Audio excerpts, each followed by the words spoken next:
حضرت موسیٰ علیہ السلام نے مدین میں 10 سال گزارے، پھر حضرت شعیب علیہ السلام نے اپنی بیٹی کی شادی ان سے کر دی۔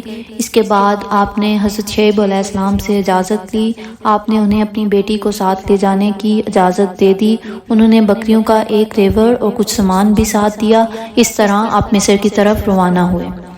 سردی کے دن تھے، راستہ نیا تھا، بیوی ساتھ تھی، بکریوں کا ریوڑ بھی ساتھ تھا۔ ایسے میں آپ کی زوجہ حضرت مریم کی طبیعت خراب ہو گئی۔ شدید سردی کی وجہ سے آگ کی ضرورت محسوس ہوئی۔ ایسے میں انہیں ایک طرف آگ نظر آئی۔ انہوں نے اپنی بیوی سے کہا، تم یہاں ٹھہرو، میں اس طرف آگ دیکھی ہے، میں تمہارے لیے کچھ آگ لاتا ہوں، ہو سکتا ہے وہاں کوئی راستہ بتانے والا مل جائے۔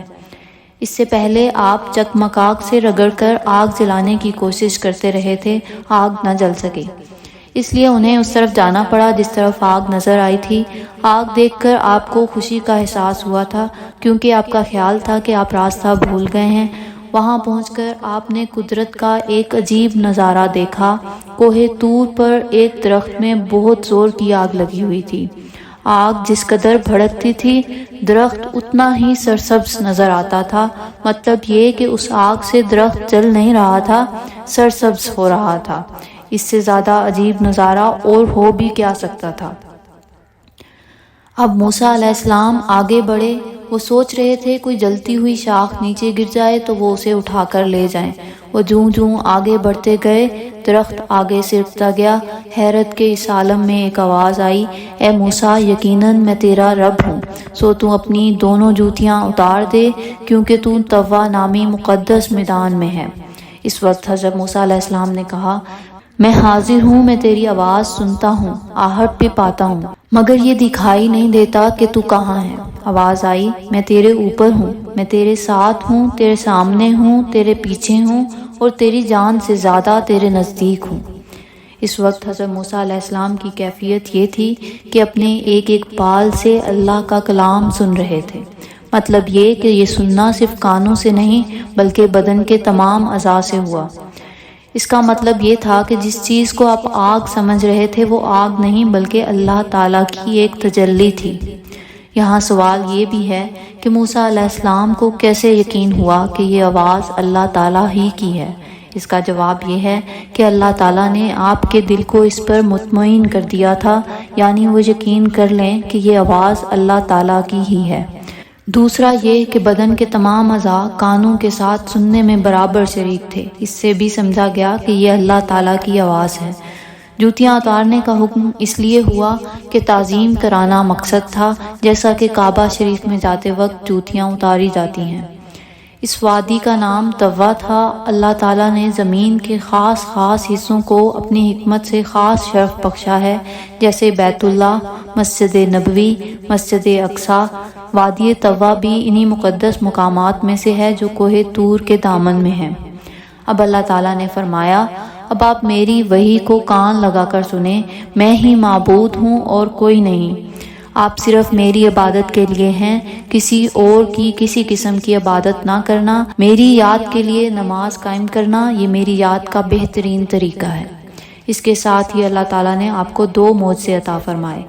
اللہ تعالیٰ نے فرمایا، اے موسیٰ، تیرے دائیں ہاتھ میں کیا چیز ہے؟ آپ نے جواب دیا، میری لاٹھی ہے، میں اس پر سہارا لیتا ہوں اور بکریوں کے لیے اس سے پتے جھاڑتا ہوں اور دوسری حاجتیں پوری کرتا ہوں۔ اللہ تعالیٰ نے فرمایا، اے موسیٰ، اس لاٹھی کو زمین پر ڈال دے۔ حضرت موسیٰ علیہ السلام نے لاٹھی کو نیچے ڈال دیا۔ وہ اسی وقت بڑا اژدہا بن گئی اور پھنکارتے ہوئے ادھر ادھر دوڑنے لگا۔ حضرت موسیٰ علیہ السلام اژدہے کو دیکھ کر گھبرا گئے۔ تب اللہ تعالیٰ نے فرمایا، اے موسیٰ، اسے پکڑ لو، ڈرو نہیں، ہم اسے ابھی پہلی حالت پر لوٹا دیتے ہیں۔ موسیٰ علیہ السلام کو یہ سنتے ہی اطمینان ہو گیا اور آپ نے بغیر کسی جھجک کے اس اژدہے کو پکڑ لیا۔ جو ہی آپ نے اس پر ہاتھ ڈالا وہ پھر سے لاٹھی بن گئی۔ اب آپ کو دوسرا معجزہ دیا گیا۔ اللہ تعالیٰ نے فرمایا، اے موسیٰ، اپنا ہاتھ بغل میں دبا کر نکال لو، وہ چاند کی طرح چمکتا ہوا نکلے گا۔ یہ دوسری نشانی ہے۔ پھر اللہ تعالیٰ نے فرمایا، یہ دونوں چیزیں فرعون اور اس کے سرداروں کے پاس لے جانے کے لیے تیرے رب کی طرف سے 2 سندیں ہیں، بے شک وہ بڑے نافرمان لوگ ہیں۔ یہ دونوں معجزے اس مقام پر اللہ تعالیٰ نے اس لیے عطا فرمائے کہ آپ ان زبردست نشانیوں کو دیکھ کر یقین کر لیں۔ یہ معجزے دیکھ کر آپ کو یقین ہو گیا کہ کلام کرنے والے باری تعالیٰ ہی ہیں۔ ان معجزات کے علاوہ بھی اللہ تعالیٰ نے آپ کو معجزات عطا فرمائے، ان کا ذکر آگے آئے گا۔ اس موقع پر حضرت موسیٰ علیہ السلام نے اللہ تعالیٰ سے درخواست کی، باری تعالیٰ میرا سینہ کھول دے اور میرے لیے میرے کام کو آسان کر دے اور میری زبان کی گرہ کو کھول دے تاکہ لوگ میری بات کو سمجھ سکیں، اور میرے بھائی ہارون کے ذریعے میری طاقت کو مضبوط کر دے اور اسے میرے کام میں شریک کر دے۔ اس کے بعد موسیٰ علیہ السلام نے عرض کیا، باری تعالیٰ مجھ سے تو ان کا ایک آدمی قتل ہو گیا تھا، وہ تو مجھے مار ڈالیں گے۔ اللہ تعالیٰ نے فرمایا، فکر نہ کرو، وہ تمہارے پاس بھی نہیں آ سکیں گے، میری مدد ہر وقت تم دونوں کے ساتھ رہے گی۔ مطلب یہ کہ اللہ تعالیٰ نے ہر طرح تسلی دی۔ پھر آپ مطمئن ہو کر طور سے واپس روانہ ہوئے۔ آپ اپنی اہلیہ محترمہ کے پاس پہنچے، انہیں ساتھ لے کر مصر کی طرف روانہ ہوئے۔ منزلیں طے کرتے جب مصر میں داخل ہوئے تو رات کا وقت تھا، اس طرح رات کے وقت اپنے گھر میں داخل ہوئے۔ وہیں حضرت ہارون علیہ السلام بھی آ گئے۔ اللہ تعالیٰ نے آپ کو فرشتے کے ذریعے نبوت کی خبر دے دی تھی اور یہ بھی کہ حضرت موسیٰ علیہ السلام واپس آ چکے ہیں۔ گھر میں داخل ہوتے ہی حضرت ہارون علیہ السلام بھائی سے لپٹ گئے۔ اس طرح موسیٰ علیہ السلام 10 سال بعد اپنے گھر والوں سے مل سکے۔ اس وقت اللہ تعالیٰ نے آپ کو اپنے احسانات ان الفاظ میں یاد دلائے، اے موسیٰ، تیری سب درخواستیں قبول کر لی گئیں اور بلا شبہ ہم تجھ پر ایک اور مرتبہ بھی احسان کر چکے ہیں۔ وہ احسان اس وقت کیا تھا جب ہم نے آپ کی ماں کو وہ بات الہام کی تھی کہ اسے صندوق میں رکھ دے، پھر صندوق کو دریا میں ڈال دے، پھر دریا اسے کنارے پر لے جائے تاکہ وہ شخص اٹھا لے جو میرا بھی اور اس کا بھی دشمن ہے، اور میں نے تجھ پر اپنی طرف سے محبت ڈال دی تھی تاکہ جو دیکھے تجھ سے محبت کرے اور تو میری نگاہ کے سامنے پرورش پائے۔ یہ وہ وقت تھا جب تیری بہن چلتی ہوئی فرعون کے گھر آئی اور کہنے لگی، تم کہو تو میں تمہیں ایسی عورت کے بارے میں بتاؤں جو اسے دودھ پلا سکے۔ پھر ہم نے تجھے تیری ماں کی طرف لٹا دیا تاکہ اس کی آنکھیں ٹھنڈی رہیں، اور تو نے ایک شخص کو قتل کر دیا۔ پھر ہم نے اس کی پریشانی سے تجھے نجات دی اور ہم نے تجھے کئی طرح سے امتحانوں میں مبتلا کیا۔ پھر تو مدین میں کئی سال رہا، آخرکار ایک وقت مقرر پر جو مقدر تھا تجھے یہاں لے آیا اور میں تجھے خاص اپنے لیے منتخب کیا ہے۔ اس کے بعد اللہ تعالیٰ نے حکم فرمایا، اب تو اور تیرا بھائی دونوں میری نشانیاں لے کر جاؤ اور میرے حکم میں سستی نہ کرنا۔ تم دونوں فرعون کے پاس جاؤ، وہ بہت حد سے گزر چکا ہے، پھر اس سے نرم بات کرنا، شاید وہ نصیحت مان لے یا ڈر جائے۔ اس پر دونوں نے عرض کیا، الہی ہمیں ڈر ہے کہ کہیں وہ ہم پر حملہ نہ کر دے اور زیادہ سرکشی پر نہ اتر آئے۔ اللہ تعالیٰ نے پھر تسلی دی کہ تم بے خوف ہو کر اس کے پاس جاؤ اور میرا پیغام اسے پہنچاؤ، میں تمہارے ساتھ ہوں، میں سنتا ہوں اور دیکھتا ہوں۔ اب دونوں بھائی فرعون کے دربار میں پہنچے اور اس سے فرمایا، ہم دونوں تیرے رب کی طرف سے قاصد اور پیغمبر ہیں۔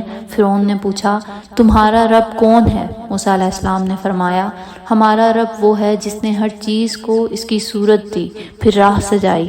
فرعون نے پوچھا، تم دونوں کیا چاہتے ہو؟ اور اے موسیٰ، کیا تم بھول گئے کہ تم میرے ہی گھر میں پلے بڑے ہو اور تم ایک فرعونی کے قاتل بھی ہو؟ اس کے جواب میں موسیٰ علیہ السلام نے فرمایا، ہاں، مجھ سے یہ فعل سرزد ہوا تھا، جب مجھے خطرہ محسوس ہوا تو میں یہاں سے دور چلا گیا۔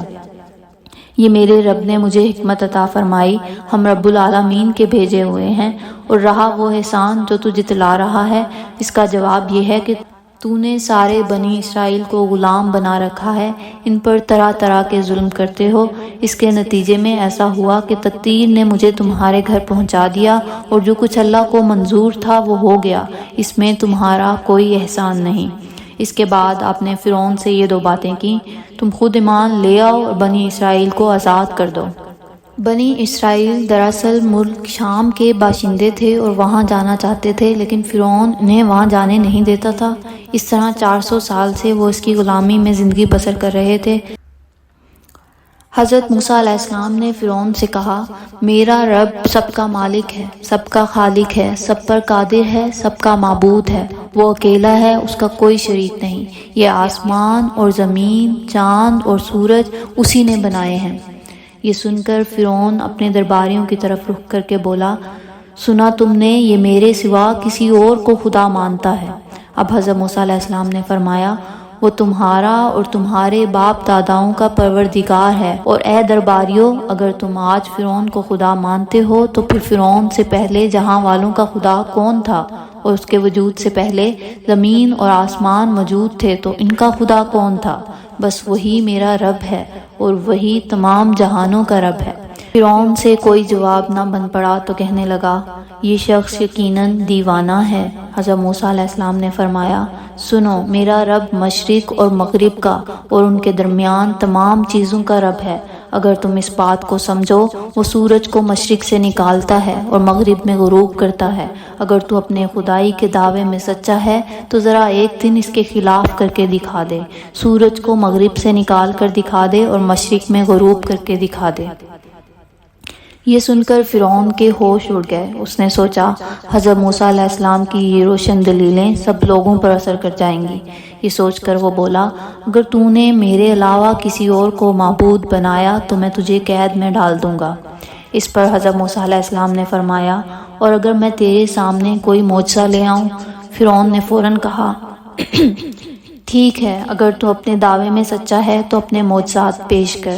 موسیٰ علیہ السلام نے اپنی لاٹھی زمین پر ڈال دی۔ آن کی آن میں وہ لاٹھی ایک بہت بڑا اژدہا بن گئی۔ اژدہا فرعون کی طرف بڑھا تو وہ خوفزدہ ہو کر پیچھے کی طرف دوڑ پڑا۔ ساتھ ہی اس نے کہا اے موسیٰ اسے پکڑ لو، میں تم پر ایمان لاتا ہوں، میں بنی اسرائیل کو بھی رہا کر دوں گا۔ یہ سن کر حضرت موسیٰ علیہ السلام نے اژدہے کو پکڑ لیا۔ جو ہی آپ نے اسے پکڑا وہ پھر سے لاٹھی بن گیا۔ اب آپ نے اپنا ہاتھ بغل میں دبا کر نکالا تو وہ 14ویں کے چاند کی طرح چمک رہا تھا۔ اب فرعون کو تو اور کچھ نہ سوجا، پکار اٹھا یہ شخص تو کوئی بڑا جادوگر ہے اور اس ارادے سے آیا ہے کہ تمہیں تمہاری سرزمین سے بے دخل کر دے۔ اس نے اہل دربار سے مشورہ لیا کہ اب کیا کیا جائے۔ درباریوں نے کہا اب موسیٰ اور اس کے بھائی کو کچھ مہلت دیں اور ملک کے نامور جادوگروں کو بلا لیں اور پھر ایک بڑے میدان میں ان کا آپس میں مقابلہ کرائیں۔ ہمیں پوری امید ہے کہ ہمارے ملک کے جادوگروں کے آگے ان کی ایک نہیں چلے گی اور اس طرح ان کا یہ کھیل ہمیشہ کے لیے ختم ہو جائے گا۔